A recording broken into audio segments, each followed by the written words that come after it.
আসসালামু আলাইকুম সবাই কেমন আছেন? আশা করি ভালো আছেন। আজকে আপনাদের সঙ্গে শেয়ার করব একটি হালিমের রেসিপি। সেজন্য প্রথমে ফুটন্ত গরম পানির মধ্যে দিয়ে দেব হালিম। এখানে আমি রেডিমেড হালিমটা ব্যবহার করেছি। রেডিমেড হালিমের যে প্যাকেটটা পাওয়া যায় সেটা ব্যবহার করেছি। হালিমটা গরম পানির মধ্যে ভিজিয়ে রাখবো কিছুক্ষণ। এরপরে পরিমাণ মতো তেল গরম করে এর মধ্যে দিয়ে দেব পরিমাণ মতো পেঁয়াজ কুচি। পেঁয়াজ কুচিটাকে বেরেস্তা করে নিতে হবে।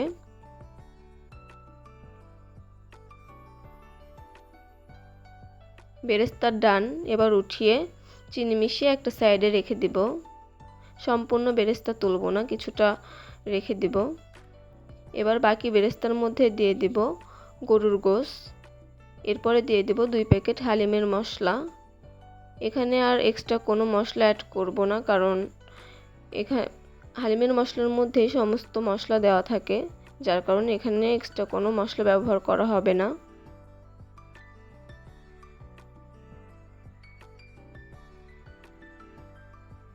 মশলাটা দিয়ে মাংসের সাথে ভালোভাবে মিশিয়ে নিব। এরপরে দিয়ে দেব 1 টেবিল চামচ আদা রসুন বাটা। আদা রসুনটা একসঙ্গে পেস্ট করা আছে। আদা রসুন বাটাটা দিয়ে ভালোভাবে মাংসের সাথে মিশিয়ে নিব। এরপরে দিয়ে দিব পরিমাণ মতো লবণ।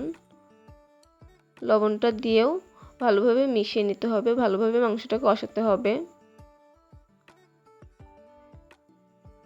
ফিরে এলাম বেশ কিছুক্ষণ পরে মাংসের কালারটা কিন্তু চেঞ্জ হয়ে আসবে। এ পর্যায়ে আরও কিছুক্ষণ কষিয়ে নিতে হবে। ফিরে এলাম 10 মিনিট পরে। এ পর্যায়ে চুলার আঁচটা থাকবে মিডিয়াম টু লো এর মাঝামাঝি। আরও কিছুক্ষণ কষিয়ে নিতে হবে। এ পর্যায়ে মাংসটা চেক করে নিতে হবে সেদ্ধ হয়েছে কিনা। মাংসটা সেদ্ধ হয়ে গেলে আগে থেকে ভেজে রাখা হালিমটা দিয়ে দিতে হবে। দিয়ে ভালোভাবে মাংসের সাথে মিশিয়ে নিতে হবে।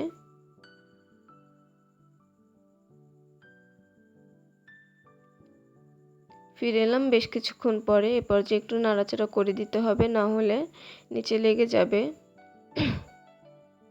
মাঝে মধ্যে একটু নাড়াচাড়া করে দিতে হবে।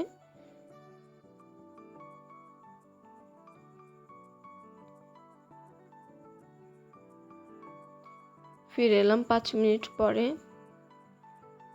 হালিম রান্নার ডান। এবার ডেকোরেশনের জন্য নিয়েছি কিছুটা আদা কুচি। উপর থেকে কিছুটা আদা কুচি ছড়িয়ে দিব, আর দিয়ে দিব ধনিয়া পাতা কুচি।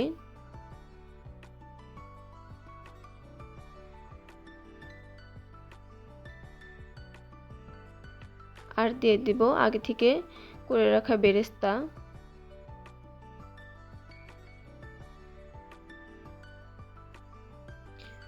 রেসিপিটি ভালো লাগলে লাইক, কমেন্ট, শেয়ার করবেন। চ্যানেলটি সাবস্ক্রাইব করে পাশে থাকার অনুরোধ রইল।